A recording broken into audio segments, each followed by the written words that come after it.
Hey, what's good, family? What's up, everybody? Welcome to Duality 7X. Welcome. Guys, I'm your host, Shiraz. And look, Dricus Du Plessis. You guys are probably familiar with DDP's fight against Khamzat Chimaev. You guys all know what happened to DDP. He didn't just lose his belt at UFC 319. He exposed one of the most uncomfortable truths in MMA right now. And his own coach, guys, Morne Visser, he said the quiet part a little out loud. So we're gonna talk about that, guys. Let's have a little chat because UFC 319 honestly was supposed to answer questions about Khamzat Chimaev, questions that people were hungry to find out, to find out about Khamzat's weaknesses, the chinks in his armor. You know, what's gonna make him fold? What's gonna knock this guy out, or what's gonna make this guy tap into oblivion?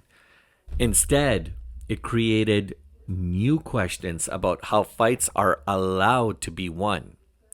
Dricus Du Plessis, former middleweight champion of the world, he's known for his outbursts, his chaos, his forward pressure, the violence, the brutality he brings to his fights, his neutralizing manner, and how he goes about doing that, guys. I mean, I don't know if there was anyone better than DDP to carry out all of the things that I just mentioned in one fight.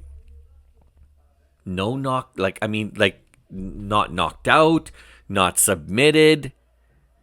This guy was blanketed. Like, he was just out of his element when he took on Khamzat Chimaev. He's never fought a guy like Khamzat before. And Khamzat, I mean, this guy dominated him. He dominated DDP over 21 minutes. You guys watched it. You guys seen history in the making at UFC 319. He notched 12 takedowns, guys. 12 takedowns, and walked away with the belt in a performance that some people are actually saying technically flawless. Now, some people are like, this is absolutely polarizing. This is absurd. This is, how does a UFC allow somebody to win in a one-sided manner like this? Well, it's the same as if you guys were striking. I mean, if these guys didn't really have grappling ability, they're probably going to want to keep this fight on their feet, and they're going to use their striking abilities to be able to knock each other out. So if that happened, then would that be okay? So, the thing with mixed martial arts is that word mixed, right? It's mixed. You get a mix of different of the different arts when it comes to you've got so many different forms, and you know what? Fighters technically have the right to choose to fight they want to fight. Now, if their opponent doesn't have to fight the way they want to fight, their opponent can go completely in a different direction and squash that right away. And that's the whole reason. That's the whole premise of a fight. It's a fight, guys. You're going to come with your style. Your opponent's going to come with their style. At the end of the day, you're going to have one winner. That's it. It's plain and simple. And DDP, his coach, his team, they can drum up all the excuses, all the questions that they want, all the concerns, and they could talk till the sun turns green, guys, and the clouds turn pink. It's not going to make a difference. What happened at UFC 319 between these two guys, between Khamzat and DDP, it was 100% one-sided. And that's not Khamzat's fault. If DDP had such a big problem with it, then why don't you utilize some of the other arts that you're trained in? The other special mixed martial arts that you're capable of doing. This guy was the one who brought violence, brutality, chaos to every single fight. What happened to that guy? I'll tell you what happened. He got outclassed, outmaneuvered. I mean, at times it was almost embarrassing. He just didn't have an answer for Khamzat Chimaev. Khamzat became the king of the middleweight division that very night. And in doing so, with 21 minutes of complete one-sidedness, scoring 12 takedowns, the ultimate prize was that Khamzat was able to walk out of the octagon with the belt, with the gold, with the hardware in hand. So if you want to call that polarizing, go ahead. According to Khamzat and his fans, that was a beautiful win. So it's very simple. If DDP didn't like how things went down, then ask for a rematch and come back. Come back harder, come back stronger, come back bigger. Come back with not just a plan, but a few different plans, because Khamzat's one of those fighters that you could bring a plan to the table and you may have to really quickly rethink whether or not that plan's even viable or not. So you might have to have a few different options just in case. I'm just saying. So yeah, Morne Visser is he still isn't over that fight. You know, and you know what? I guess it's safe for me to say that a lot of fans in the UFC are still not over that fight either. And a lot of people are calling rematch. A lot of people want to see these guys fight again, and that very well might just happen. We'll have to see what happens with the UFC. Visser was actually on another platform called Fight Forecast, and he didn't hold back anything, guys. He didn't sugarcoat anything. He admitted that his team actually made mistakes against Khamzat, and he understood that there was some real issues that they had to deal with, that they have to deal with after the fight. And number one, primarily, is making sure they have an answer next time they fight somebody of Khamzat's equivalence. You know, so yeah, they're not hiding the fact that they didn't do well. They clearly didn't do well. But here's the thing. Visser said that although his team made big mistakes, and they can own up to that, they can acknowledge that, according to Visser, he feels that Khamzat was not really there to fight. So there was a bigger issue at play. And Visser claims that they weren't actually prepared for an opponent whose entire strategy was to avoid damage, avoid exchanges, and hold positions at all costs. Now, you might kind of, I'm not saying you're going to wholeheartedly subscribe to that theory, but there were times where Du Plessis looks like he was trying to exchange, and Khamzat just took him down again and dismantled him. And then there was a couple times where Khamzat threw in a quick counter. You know, he connected, he tattooed Du Plessis. You think there's going to be an exchange, and boom, brings him right down to the canvas again. But you know what, guys? All of that is legal in the UFC. All of that is legal in the octagon, guys. That's MMA for you.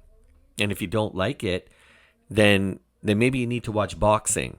Or maybe Du Plessis and Khamzat maybe need to do an exhibition. Maybe they need to go on Zuffa and do a boxing event. Strictly boxing.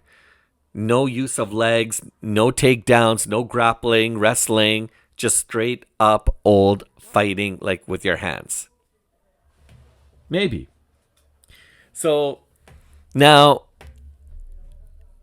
I don't know about Visser's claims about how Khamzat was just trying to avoid Du Plessis. I think Khamzat realized that he was able to expose Du Plessis and able to take him down. I don't even think he thought he was going to be able to take him down as many times as he did, and that easy. So he kind of ran with that play. And if the play is working, why would you stop? If you're watching Monday Night Football or Sunday morning football, and if your team is winning and they keep scoring touchdown after touchdown, they're doing all the right things, do you want the coach to stop? Like, if they keep running the play and it seems to be working, are you going to be upset? Are you going to go to Ralph Goodell? Are you going to go to the commissioner of the NFL and the council, and you're going to say, you know what, this is unacceptable. It's unfair that the opposing team, or it's unfair that my team was scoring all the points through one particular play, and they were winning the game because of that. It's not fair that the other team didn't have a chance to, play their style of football. Like, who does that?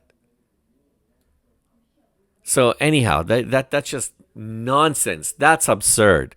All right. So I mean, he's got to save face. So obviously he's going to say something, right?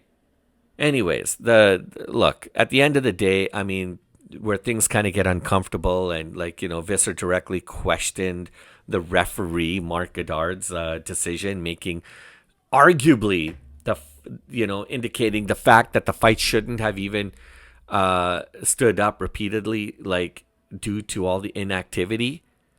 They're saying there was some dead positions, minimal offense, long stretches where Chimaev kind of acted. I mean, according to Visser's claims and words, kind of like a blanket. Well, that's on your fighter. If I'm gonna smother Du Plessis like a blanket, and I got him down to the canvas, and if he can't get out of that, then maybe he needs to go back and train on that. This is MMA, guys. It's mixed martial arts. It's not boxing. Yeah, if that happened in boxing, it'd be done. Points would be taken away from Khamzat. That's it. Unanimous decision. Fight's over. You can't use your feet. You can't use your legs. You can't, use your head, elbows. I mean, no one uses their head. But you can't, there's certain things obviously you can't do because it's a different style of combat sports. So I don't know what Visser's trying to complain about. He's just making his fighter look even worse, indicating that they have zero game plan for anyone who tries to take him down again. I don't know. I don't even know where he's trying to go with this, guys. And honestly, if they got to look at the rules and figure that out, I mean, that's a different conversation altogether, right? But look, according to Visser, this isn't about wrestling. It's about striking. He wants to see guys exchange more. He was hoping that his fighter would have gone into more of an exchange with Khamzat, and he was hoping that Khamzat would have been able to stand up a little bit more and exchange with this fighter. And yeah, maybe we all would have wanted to see that. I don't know. But if it was working for Khamzat, then why change the game plan, guys? Again, why change it? If he's winning and he's up on points, why is he going to change his style? I think Khamzat was ready to exchange with them. But he didn't need to because he was doing such a good, his plan was going into motion, and he was doing such a good job with his takedowns. And every time he scored a takedown, if you notice, Du Plessis kept getting weaker and weaker and weaker to the point where he was gassed, completely gassed. Right? So, I mean, look, this is the MMA guys that keep talking about this, right? Chimaev doesn't have to be an elite striker. He doesn't even need to exchange. If he can take you down and beat the crap out of you doing so, then that you're allowed to do that. Now, if they fight again, and if Khamzat tries to go to the same play and Du Plessis just, smashes him, then that's a different story. Then that's bad on Khamzat for not having a proper defense or for being able to have an answer to that. Right? So anyways, guys, I mean, that it's not cheating. I mean, it's strategy at the end of the day. And the problem is Visser and DDP and his team, they don't like it. Well, too bad, so sad. You guys lost. Keep training. Come back when you guys are ready, and then we'll see what happens the next time. Right? So unfortunately, these are the things that turn championship fights into debates. Because there are, I'm talking about this because there are people out there who agree with Visser and saying that, you know, this fight should have been stopped, or the referees should have been investigated, or the Khamzat should have been investigated, and it was unfair, and this, and I mean, every excuse under the sun. So my answer to that is very simple. Be prepared, get back to training, and keep your mouth shut. And then the next time you fight, make sure you have an answer for whoever it is that you're fighting, whether that be Chimaev, whether that be whoever it is. Just make sure that you show up next fight ready to go. And if somebody else wants to pull from the same playbook and take you down, Du Plessis, then make sure you have an answer for that. All right? So look, Visser feels quite confident and almost borderline aggressive with his stance about a rematch.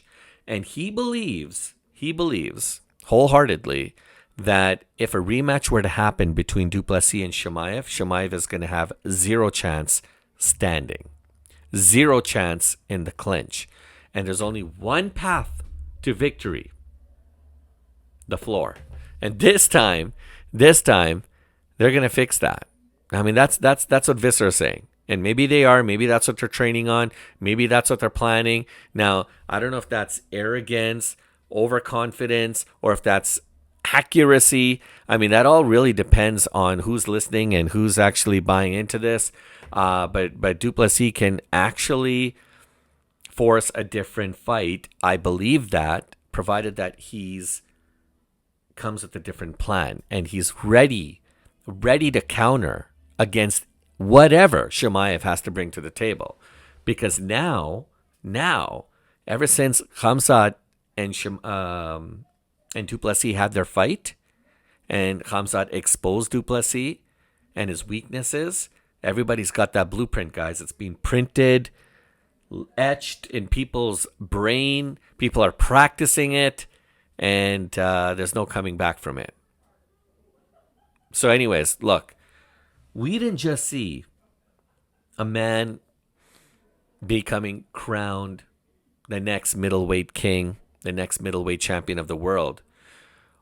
What we're privy to is two warriors who are bent on destruction, and one of them is bent on a rematch and doesn't want to see anything but a rematch with the man who took his crown. This topic, guys, is reigniting debates all across the globe. And you know what? The UFC loves it. It's out there front and center. People are talking about it. And, you know, the question comes down to, is dominance enough? Is dominance enough? Because if nobody wants to watch it, then it doesn't really matter, right? Because, look, the fans are going to notice if there's going to be any changes. Fans are ready to complain if they feel that they're bored of the fight. And honestly, when it comes to the MMA, when it comes to Dana White, when it comes to the powers to be, they don't really give a flying F, because the rules are the rules. And even if the rules are going to get questioned, well, that's MMA, guys. That's the way it is. You don't like it? Change it. How do you change it? Beat Khamzat at his own game, or knock him out before he even gets a chance to take you down embarrassingly 12 or more times in a fight. Anyways, guys, if you like this kind of deep, well, I'm not going to say it's a deep dive. It's not a deep dive, but maybe a slight little breakdown, but definitely some context, real context, guys. There's no fluff here. There's no biasness, guys. This is just unfiltered, real talk. This is exactly what Visser was saying about his fight, Du Plessis, against this, in his fight against Chimaev. And now Chimaev, I mean, I'm waiting to hear what he has to say. But if things start to get heated on social media, then you can very well bet that we're going to have a rematch. Anyways, guys, you already know what I do. Please smash a like and subscribe. Hit the bell notification so you never miss a beat. And this is Duality 7X signing off, guys. The pleasure was all mine. And as usual, I look forward to catching you guys on the next one.